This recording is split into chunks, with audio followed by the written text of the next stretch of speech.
Hello everyone, আমার আরেকটা নতুন ব্লগে তোমাদের সবাইকে আবারও স্বাগতম। অনেক দিন পর লং ভিডিও আপলোড করছি। একটু ব্যস্ত ছিলাম আর কোথাও তেমন যাওয়াও হচ্ছিল না, আপাতত তাই আমরা জন্যেই বেরিয়ে পড়েছি। আপলোড করা হয়নি। তারপর আর এবার তো যাচ্ছি। পুজোর প্রত্যেকটা বাকি যা ব্লগই করবো আমি তোমাদের সাথে তো করেছি, শেয়ার করবোই। তো সব চলো। কটাই তোমাদের সাথে শেয়ার করব। তো আমরা ঠাকুর দেখা শুরু করেছিলাম হলো পঞ্চমী থেকে। তো পঞ্চমীতে একেবারে সকাল সকাল বেরিয়ে গেছিলাম। আর কোথায় গেছিলাম? সাউথে। সাউথের পুরো কমপ্লিট করেছি, তোমাদের সাথে পুরোটা শেয়ার করব। কোথায় কোথায় দিয়ে গেলে তোমরা সাউথটা ম্যাক্সিমামই পুজোই তোমরা দেখতে পারবে খুব তাড়াতাড়ি। আমাদের বেড়াতে বেড়াতে ওই পৌনে একটা নাগাদ বেজে গেছিলো। তারপর আমরা মেট্রো করে চলে গেছিলাম সোজা কালীঘাট। তো কালীঘাটে নেমে প্রথমেই আমরা গেছিলাম হলো বাদামতলা আসার সঙ্গে।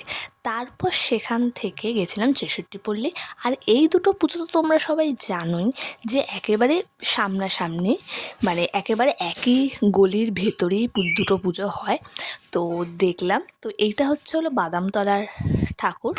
আর তারপর আমরা যাচ্ছিলাম হলো ছেষট্টিপল্লী। আর মারাত্মক ভিড় ছিল, আর আমাদের ছিল খুবই তাড়াহুড়ো।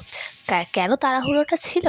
তাড়াহুড়োটা ছিল হলো দুটো না, সরি, 3টে অবধি অটোগুলো ছিল। আর অটোগুলো পেয়ে গেলে আমাদের মানে হাঁটতেই হবে না, একেবারে অটো করে ডাইরেক্ট আমরা চলে যেতে পারবো ঠাকুরগুলো দেখতে। তো অটো পেয়ে গেছিলাম ছেষট্টিপল্লী দেখে। তো আমরা একেবারে চলে গেছিলাম চেতলা। চেতলাতে তো তোমরা জানোই অসাধারণ প্যান্ডেলটা করেছিল, বাট আমরা একটু সকালে গেছিলাম তো, তাই জন্যই মানে আলোগুলো ঠিক মতন জ্বলছিল না, তাই জন্য মানে সামনেটা অতটা ভাল লাগেনি। বাট রাতের ভিডিওগুলোতে দেখছিলাম যে খুব ভালো লাগছিলো। তারপর আমরা আবার অটো করে নিয়েছিলাম। তো অটো করে এবার আমরা গেছিলাম হলো সুরুচিতে। আর সুরুচির প্যান্ডেলটাও আমাদের খুবই ভালো লেগেছে, মানে সত্যিই খুবই ভালো। একটা অন্য রকমই আমাদের সুরুচির প্যান্ডেলটাও খুব ভালো লেগেছে, চেতলাটাও খুব ভালো লেগেছে। ভেতরটা খুবই সুন্দর লাগছিল চেতলার। আর সুরুচিটাও অসাধারণ প্যান্ডেল।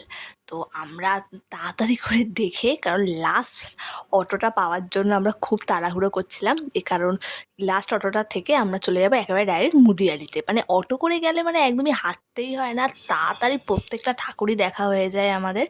তো তারপর তো অটো করে চলেই গেলাম এই যে মুদিয়ালি।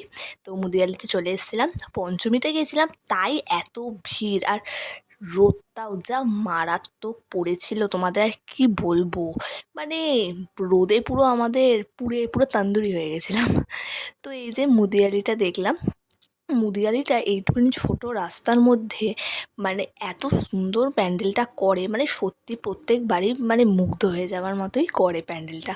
তো আমাদের তো খুবই ভালো লেগেছে মুদিয়ালির প্যান্ডেলটা। তারপর গেছিলাম শিব মন্দিরের ঠাকুরটি দেখতে। ও মুদিয়ালির একদম সামনে, হেঁটেই চলে যাওয়া যায়, জাস্ট 6-7 মিনিট লাগে। তো ওটাও খুবই সুন্দর করেছিল। তারপর হলো পেয়ে গেছিলো মারাত্মক খিদে, সেটা তো পেতেই হবে, পুজো মানে কথা। আর আমরা তেমন কিছু খাইনি রাস্তায়, ওই কোল্ড ড্রিঙ্কসটুকুই খেয়েছিলাম। তো তারপর ভাবছিলাম কোথায় যাওয়া যায়, সামনে কোথায় রেস্টুরেন্ট আছে যাওয়া যায়। তো ভাবতে ভাবতে মনে করলো হ্যাঁ, আমরা তো বাচ্চান ধাবায় যেতে পারি, ওটা তো খুব সামনেই পড়বে। তো আমরা হেঁটে চলে গেছিলাম হলো বাচ্চান ধাবায়। তো বাচ্চান ধাবায় গিয়ে তো মারাত্মক সেই লাইন ছিল, প্রায় 1 ঘন্টা মতন লাইন দিয়ে আমরা সিট পেয়েছিলাম। তো সিট পেয়েই আমরা অর্ডার দিয়ে দিয়েছিলাম। তো অর্ডার দিয়েছিলাম হলো 2টো মাটন স্পেশাল বিরিয়ানি, তার সাথে দিয়েছিলাম রেশমি বাটার মশলা, আর নিয়েছিলাম বাটার নান। তো এই যে মা সার্ভ করে দিচ্ছে। আর বাচ্চান ধাবার খাবার তো খুবই ভালো হয়। বিরিয়ানিটার কোয়ান্টিটি আর মাটনের পিস নিয়ে তো কিছু বলারই নেই, টেস্টও খুবই ভালো হয়। আর মাটনের সাইজটা খুবই ভালো দেয় বাচ্চান ধাবায়। তো আমার তো খুবই ভালো লাগে এখানকার বিরিয়ানি। তার সাথে নান আর রেশমি বাটার মশলাটাও ভালো ছিল। বাট আমার একটা অভিযোগ আছে, এখানে রেশমি বাটার মশলাটা রেড করে, আমি হোয়াইটটা পছন্দ করি, হোয়াইট গ্রেভিটা। ঠিক আছে, খেতে একই, শুধু রেড গ্রেভিটা করে, তার সাথে বাটার নান নিয়েছিলাম। তো এই যে মা সবাইকে সার্ভ করে দিয়েছে। ও হ্যাঁ, আমাদের সাথে কিছু গেছিলো হচ্ছে, আমি গেছিলাম, মা গেছিলো, সৌম্য গেছিলো, মিমি গেছিলো, আর হচ্ছে বোন গেছিলো। তো এই যে এখন হচ্ছে হলো খাবার রিভিউ চলছে, আর খাবার রিভিউ দেওয়ার মতো অবস্থায় কেউ নেই, সবার খিদে পেয়ে গেছে, সবাই তাড়াতাড়ি করে খেতে ব্যস্ত।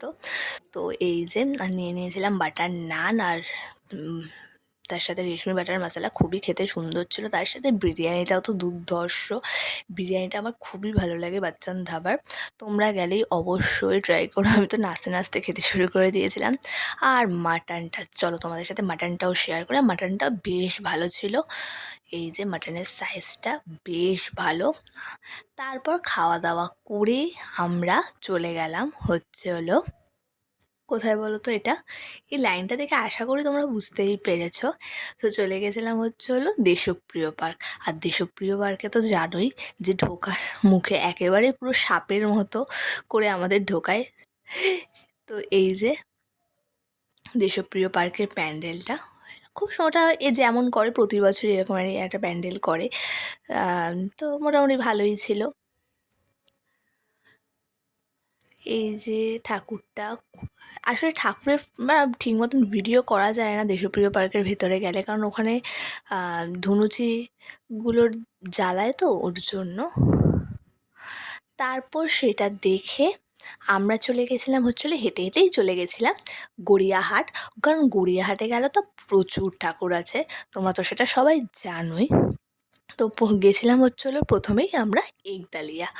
তো দেখতেই পাচ্ছ যত রাত বাড়ছে ভিড়টাও ততটাই বাড়ছে, মানে মারাত্মক ভিড় হয়ে যাচ্ছে। তো এই যে একডালিয়া, আমরা আর ভেতরে যাইনি কারণ ভেতরে মারাত্মক ভিড় ছিল। তো একডালিয়া দেখার পর, সিংকি পার্ক দেখার পর, তারপর হচ্ছে হলো আসলে হচ্ছে আমরা বাসে করে গেছিলাম আবার কালীঘাট মেট্রোতে। তো সেখান থেকে চলে গেছিলাম বাড়ি। তো ব্লগটা কেমন লাগলো সবাই বলো, আর ভালো লাগলে like, comment, share and subscribe করতে ভুলো না। আর এবার থেকে তো ব্লগ দেওয়া শুরুই হবে, আরও পুজোর কদিন কী কী করলাম সবই তোমাদের সাথে শেয়ার